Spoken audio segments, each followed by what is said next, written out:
Welcome to Salim समी channel. मैं हूं आपका एस्ट्रोलॉजर सलीम समी। अस्सलाम वालेकुम। कल चांद ग्रेन भी है और सन का ट्रांजिट भी है। दोनों चीजें बड़ी इंटरेस्टिंग है। कल चांद ग्रेन है जो कि पाकिस्तान में जहां जहां दिन होगा वहां वहां चांद ग्रेन नजर नहीं आएगा। इस चांद ग्रेन की खैर इतनी अहमियत भी नहीं है जितने कि सोलर एक्लिप्स की है जो कि 29 को लगेगा। उसके बारे में हम डिटेल के साथ बात करेंगे। इसके मैं टाइम ड्यूरेशन बताता हूँ पाकिस्तान में किस टाइम ये शुरू होगा। सुबह 11 बजे ये शुरू होगा, 11:27 के ऊपर, और फिर इसका पीक टाइम होगा 12:31 के ऊपर। फिर ये 3 बजे तक ये चांद ग्रहण नजर आएगा, लेकिन पाकिस्तान में तो ये नजर नहीं आएगा। हाँ, जहां जहां ये नजर आएगा उसके ये नीचे आप क्लिप्स, ये अपना स्क्रीन के नीचे सिटी देख सकते हैं जहाँ पे ये मेजर आएगा। लॉस एंजलिस में नज़र आएगा, न्यूयॉर्क में नज़र आएगा, मेक्सिको में आएगा, और ब्राज़ील में नज़र आएगा, वाशिंगटन डीसी में नज़र आएगा। यानी कि नॉर्थ अमेरिका और अमेरिका में काफ़ी हिस्से में ये नज़र आएगा और बहुत सी जगह पे ये चांद ग्रहण के साथ देखने को मिलेंगे। ये चांद ग्रहण आपने सुना होगा कि ये सूरज और ये चांद सजदा करते हैं अल्लाह को। कभी आपने इनको सजदा करते हुए देखा? हमारे यहाँ सजदे का थोड़ा मतलब है कि जो नमाज वाला सजदा। ये सूरज, ये चांद, ये सितारे, सारे प्लेनेट सजदा करते हैं अल्लाह ताला को। कभी देखा आपने इनको? ये दरख्त ये सजदा करते हैं, कभी देखा आपने?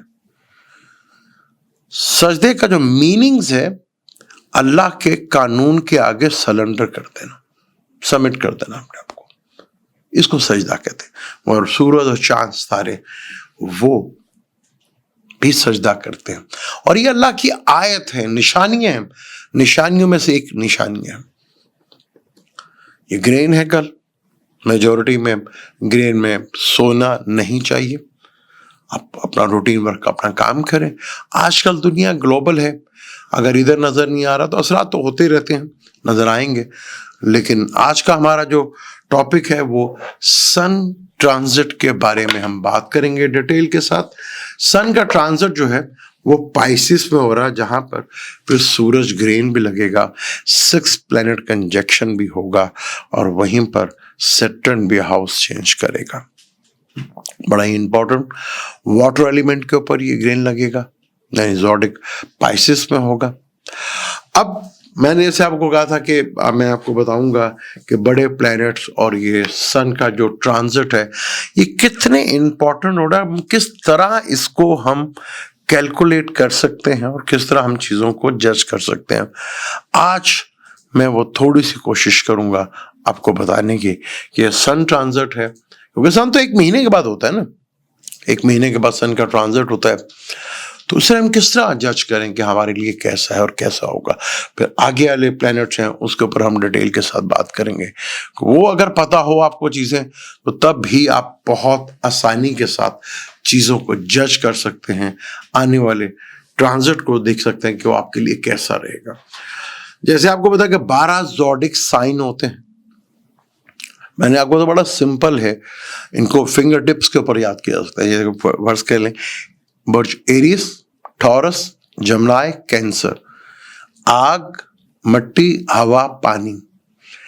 फिर फायर जो है इधर आ जाएगी, यानी कि लियो, विर्गो, लिब्रा, स्कॉर्पियो, यानी ऊपर वाले जितने भी पोर्शन है वहां पे वाटर एलिमेंट आ रहे हैं। फिर सैजिटेरियस फायर, अर्थ इस साइड पे आएगा।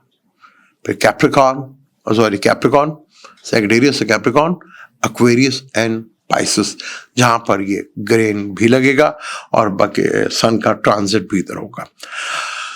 ये 12 ज़ोडिक साइन होते हैं और 9 प्लैनेट्स होते हैं जो मूव करते रहते हैं। 24 घंटे इनकी मूवमेंट्स चलती रहती है। जब आप पैदा हुए या मैं पैदा हुआ तब भी ये ट्रांजिट मूव कर रहे थे, लेकिन जब मैं पैदा हुआ और आप पैदा हुए, डेट ऑफ बर्थ कंफर्म होगी तो वो भी ट्रांजिट था। वो हमारी जन्म कुंडली बन गई, वो हमारा डेट ऑफ बर्थ बन गई। उसी को देख के फिर हम प्लैनेट्स को देखते हैं क्या होगा क्या नहीं होगा। इसके अलावा फिक्स स्टार होते हैं जिन्हें अक्सर आपने सुना होगा, मेरे मुंह से कई दफा सुना होगा और बहुत से चैनल्स पे आपने सुना होगा, नक्षत्र। नक्षत्र बहुत इंपॉर्टेंट है। ये नक्षत्र से बना नक्षत्र,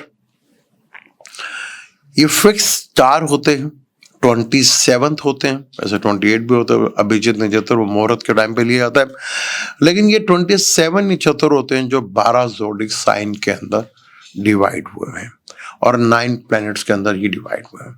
बहुत आसान है इन्हें याद करना।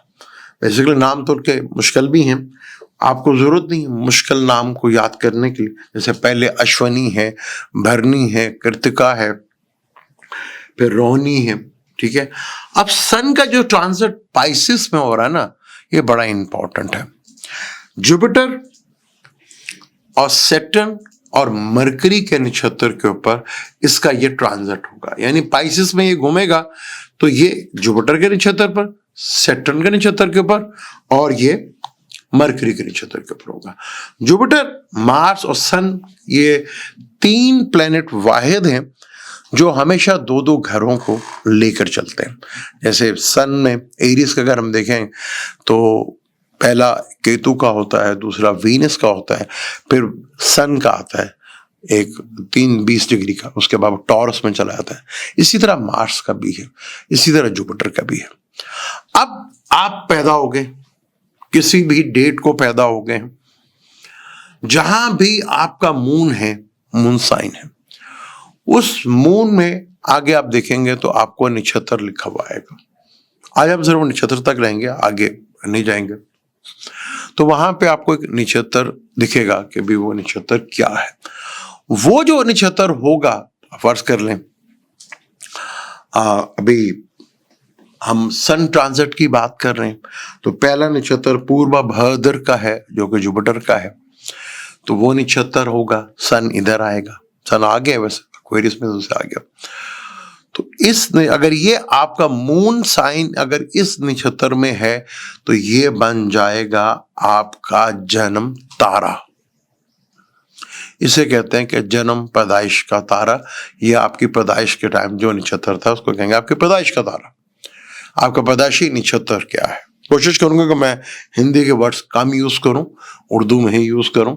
वैसे इसको कुरान पाक में चांद अपनी मंजिलें पूरी करता है,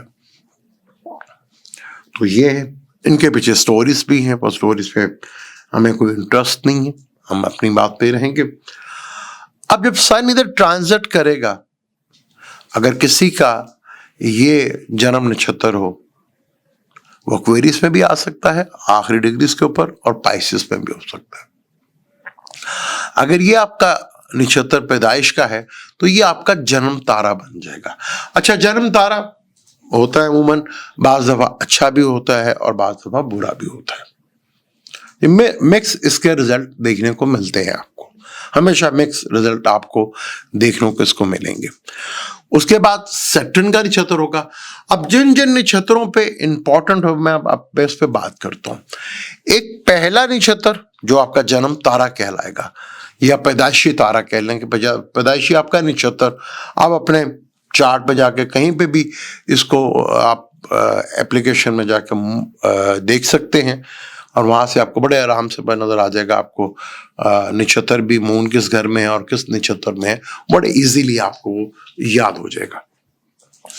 फिर भी अगर आपको प्रॉब्लम होगी, खैर आप तो वैसे साइन ढूंढने में प्रॉब्लम आपको होती है, लेकिन कोशिश है हमारे हम कोशिश है। फिर भी अगर आपको प्रॉब्लम होगी तो हमने सोचा है कि जो अक्सर लोग डेट ऑफ बर्थ उधर लिखते हैं, मैंने कई दफ़ा मना किया कि डेट ऑफ बर्थ लिखने की ज़रूरत नहीं है, क्योंकि मैंने वीडियो में कहा था वो चार्ट मैं देखूंगा, शायद 102 से ज़्यादा मुझे चार्ट देखने पड़ जाए, मैं देखूंगा और ईद के बाद इंशाअल्लाह उसके ऊपर डिटेल के साथ खुल के बात करूंगा। वरना मैं सोचा कि जिनको अपना ज़रूरी है कि वो उन्हें अगर एप्लीकेशन के थ्रू भी नहीं मिल रहा तो हम उन्हें चार्ट की हार्ड कॉपी जो है वो अपनी डेट ऑफ बर्थ हमें मैसेज कर देंगे, दूसरे नंबर के ऊपर हम दे देंगे, दूसरा व्हाट्सएप नंबर, वहाँ अपनी डेट ऑफ बर्थ सेंड कर देंगे, हम उनके एड्रेस के ऊपर हार्ड कॉपी दे देंगे। उसके थोड़े से चार्जेस रखे हुए हैं, वो चार्जेस आप पे करके अपनी हार्ड कॉपी और वो आप अपने सामने रख लीजिएगा। फिर मैं जब भी वीडियो बनाऊंगा तो हमेशा जो है वो मैं वीडियो जो बनाऊंगा वो चार्ट के थ्रू देख के बताऊंगा और सबको एक्सप्लेन करने की कोशिश करूंगा कि क्या क्या देखना, किस तरह देखना आपने।